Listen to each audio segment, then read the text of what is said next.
Hello, I'm Ollie, and this is Criminolly, where I talk about crime, pulp, horror, that kind of thing. Today, werewolves, rabid dogs, and cat people. It's my weekly wrap up.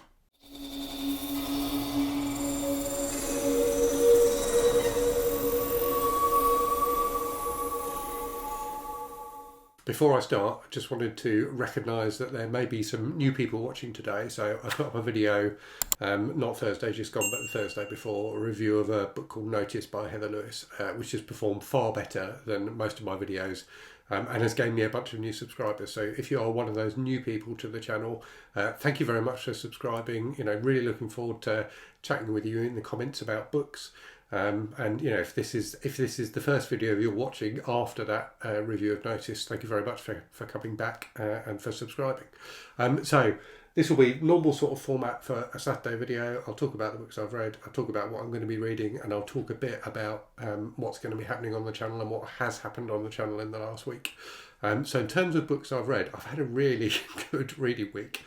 So I've actually read 8 books this week, which seems a bit bonkers, although 3 of them were like novellas. So let me talk through them. I'll start with the books I read on my Kindle.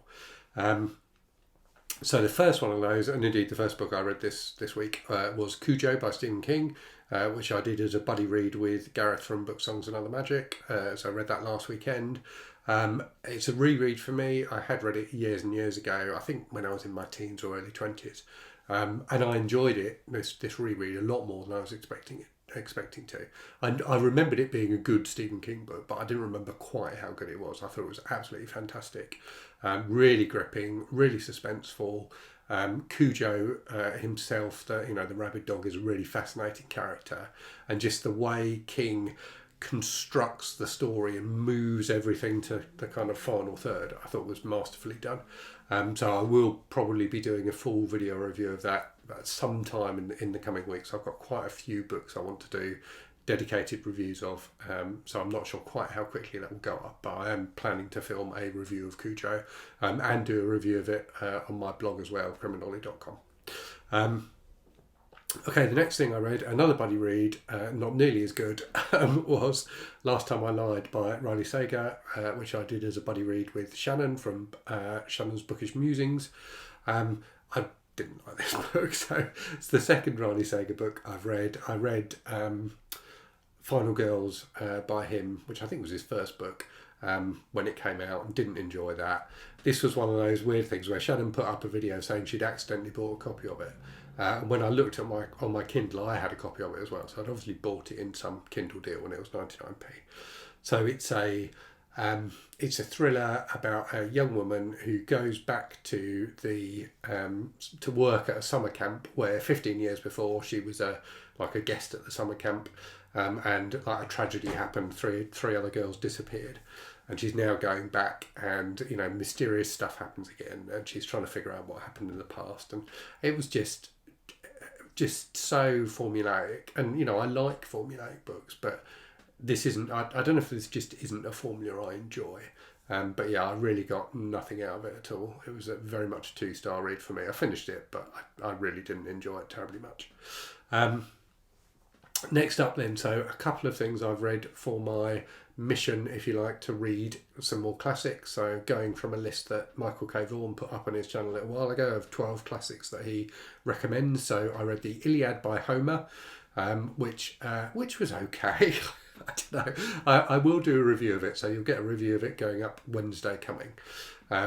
It was fine. I mean, I can understand why it was popular at the time that Homer was travelling around Greece speaking it to people. It's full of action. It's quite exciting. It feels like a blockbuster. It almost feels like a Marvel movie or something like that, in terms of the amount of action and all the heroic characters and things like that. But I didn't think it was. I didn't think it was that great, to be honest with you. It's obviously an important work because of its age and because of its influence on on our culture. But I didn't think it was all that, if I'm honest. And then I read, so I'm also, for this classics thing, reading the complete works of Sherlock Holmes. So rather than reading that in 1 month, given that it's like 2,000 pages or something like that, I'm going to do, a novella or a collection of short stories every month. So I read A Study in Scarlet, which is the first Sherlock Holmes story, which again was a bit of a mixed bag. So the Holmes stuff is fantastic. You get to meet Holmes for the first time, Watson and Holmes meet, and it's about their, kind of friendship starting and that kind of thing. And the actual kind of investigatory stuff is good, and you get the bits where Holmes will tell someone he's just met what they had for breakfast, and who their father was, and all that kind of stuff, and that's always fun. But then you've got this weird bit in the middle where, very jarringly, the book suddenly moves to a completely different setting, completely different set of characters. It's like in the States, set in the States, and about Mormons, a community of Mormons. And it's just really jarring to the extent that, so I had read this one before. The first time I read it, I downloaded it from Project Gutenberg as a free book because it's out of copyright, and I thought that the file was corrupt because it's so jarring. This move, I thought someone had accidentally mashed two books together. I think it really takes away from the rest of the story, and is completely unnecessary as well. He really didn't need to do it in that way. But as I say, the actual Holmes stuff was really fun, and I'm looking forward to reading, the rest of the Sherlock Holmes stories. I think he's a great character. As a first story, I didn't think that was this great, or this was that great even. And then the other thing I read on my Kindle, which I just finished this morning, was Hairspray and Switchblades by Castro, which again is a novella, which is fun. It's fun. So it's a story about this Latinx woman who's a stripper and also can transform into a jaguar. And there's a serial killer going around the city she lives in, murdering kind of strippers and prostitutes. And it kind of all comes together. It's quite wild. It's very explicit in terms of both the violence and the kind of sexual content, and it was a fun read. What I would say is I don't think it's as good as the V. Castro books I've read, which are more recent. So I've reviewed on the channel both Mestiza Blood and Queen of the Cicadas, and I think both of those books are considerably better than Hairspray and Switchblades. But it is a fun read. It's like a kind of B movie. It's over the top. It's really enjoyable. It's not very long. It's like 140 pages or something like that. So it's definitely worth it as a fun, kind of slightly trashy horror read, but not up to the level of her later work. So I think she's really, really coming on as an author, and it's quite exciting to see that development in her work. So I think her more recent stuff is fantastic. Okay, so moving on to physical books then. So I've got a couple of books by subscribers actually that I've read this week. So both of them were sent to me by the authors. So I've got Dog Meat by Priscilla Bettis is the first one. So this was really interesting, and I will do both of these books. I'll do a small press spotlight video where I do slightly more in-depth reviews of them. But this is I was expecting from the cover kind of a horror story, and it's definitely a horrific book. But it's not what I would call horror.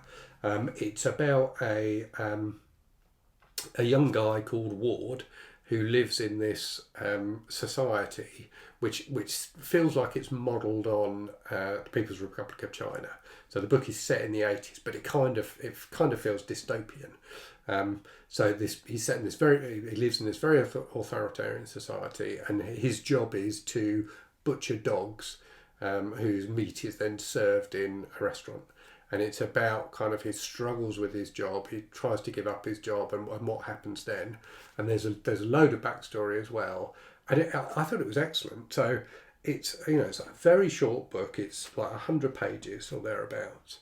But Priscilla Bettis manages to pack so much into it. You get a really strong sense of this society and the impact of the kind of tyranny on the people that live in it, particularly Ward, but other people as well. I thought it was a very clever and very well written book. I liked it quite a bit. And then another book by a subscriber, which I've had for a while, but I haven't gotten to, The Forsaken Boy by Troy Tradup, which is a much more traditional sort of horror novel. It's a werewolf novel. It plays on a lot of kind of normal werewolf tropes, but mixes a lot of other stuff in with it as well. And the real kind of twist, if you like, in this book is the fact that the main character, who's a kind of 18-year-old boy, kind of welcomes being turned into a werewolf, because his existence is not a very happy one. His parents are terrible. He's bullied at school, and becoming a werewolf gives him the power to kind of take action in a way he hasn't been able to before. That was a really enjoyable book. It did remind me a little bit, in terms of those themes of bullying and things like that, of Let the Right One In by John Alvide Lindquist, but kind of like a werewolf version of that, if you like. But I've really enjoyed it. It's really gripping. I didn't know what was going to happen next. The characters are good. The main character in particular is really sympathetic, and you whilst he ends up doing terrible things in the book, you kind of get his motivations. So yeah, it was a really entertaining read. A good, really solid, enjoyable horror novel. Again, I liked it a lot. And then the final thing I read this week, which I read yesterday, was Inner City Hoodlum by Donald Goines. So Donald Goines is was a black American author, who I hadn't really heard of until recently. I think his books are very popular in the States, but not really over here. And indeed, this copy I bought off Amazon is an American, an American copy rather than a UK one. So I'm not sure how many of his books have actually been published over here. This was his last book, so he was murdered, and the manuscript for this book was found in his belongings and subsequently published by the publishers. It was really enjoyable.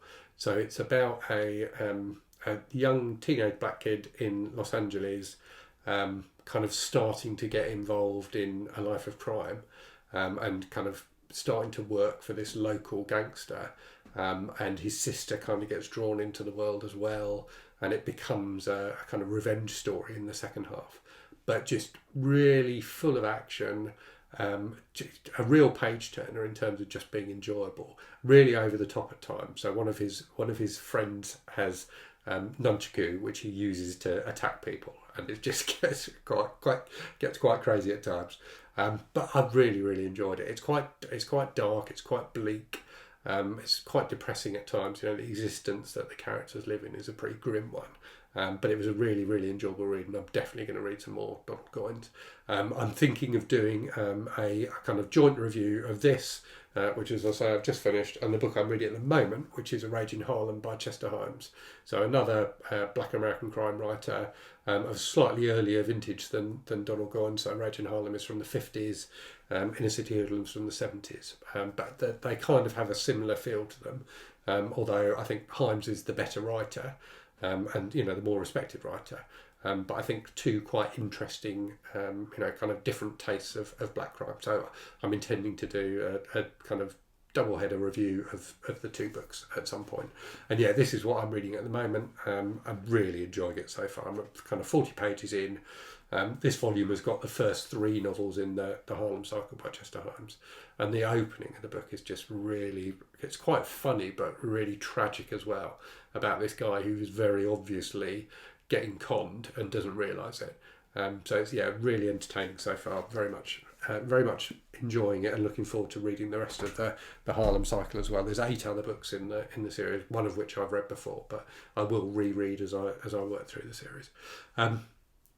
So yeah, that's what I've read so far. In terms of the week ahead, I'm going to read, I'm going to finish A Rage in Harlem. I think I'm going to read the Junji Ito book that I've got to read. And then after that, I'm not sure. I've got a bunch of stuff on my TBR cart here. I think I might read Hell House by Richard Matheson this week. So that's the book we are reading for the Berthier Book Tag book club that I run. So I'll probably read that this week, and I might read a bit more Raymond Chandler as well. So we'll see how the mood takes me. But I've got a nice variety of different things here to read, as well as I'll probably read at least one of these kind of trashy men's adventure books as well. And in terms of the channel, so in the last week, you've had a book haul video which went up yesterday. You've had an Ask Criminoli video, and if you don't know what those are, I just answered questions from viewers. I did a small press spotlight video where I talked about a kind of slasher novel called The Summerside Lake Massacre, which I really enjoyed. And I did a review of the 70s folk horror novel Harvest Home by Thomas Tryon as well. And then in the week ahead, I'm not really sure exactly what I'm going to be doing. I'll definitely do a tag video.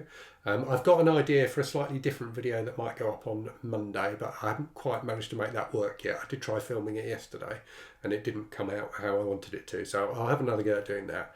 I will do a review of the Iliad by Homer, and I'll do a review of another book, but I haven't decided what that's going to be yet. I might review the Junji Ito book if I manage to get that read this weekend. But yeah, that's kind of a flavour of what's coming up in the week ahead. Okay, time for a random book from the shelves. This is one that was sent to me by Juan from Played by Visions ages ago, and I haven't managed to read it yet. But the disturbing book video I put up the other week that's gained lots of views. Lots of people have been recommending other disturbing books to me in the comments for that. And Mo Hader, who wrote this book, Birdman, her name has come up.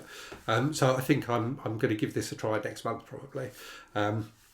Yeah, so this has a reputation of being very disturbing. I've got one of the other books in this series on my Kindle, which I haven't read either. I have read one Mo Hader book. So there was a science fiction novel that was posthumously published by her, which I read, I think last year or early this year, which I really, really enjoyed. So yeah, looking forward to reading this. But yeah, it does come with warnings because it's supposed to be very, very dark indeed. So yeah, thank you very much for watching. Do let me know what you've been reading this week. Let me know if you've read any of the books I talked about. But yeah, I hope you're safe and well out there. Hope you're reading good stuff, and I'll speak to you again very soon. Cheerio.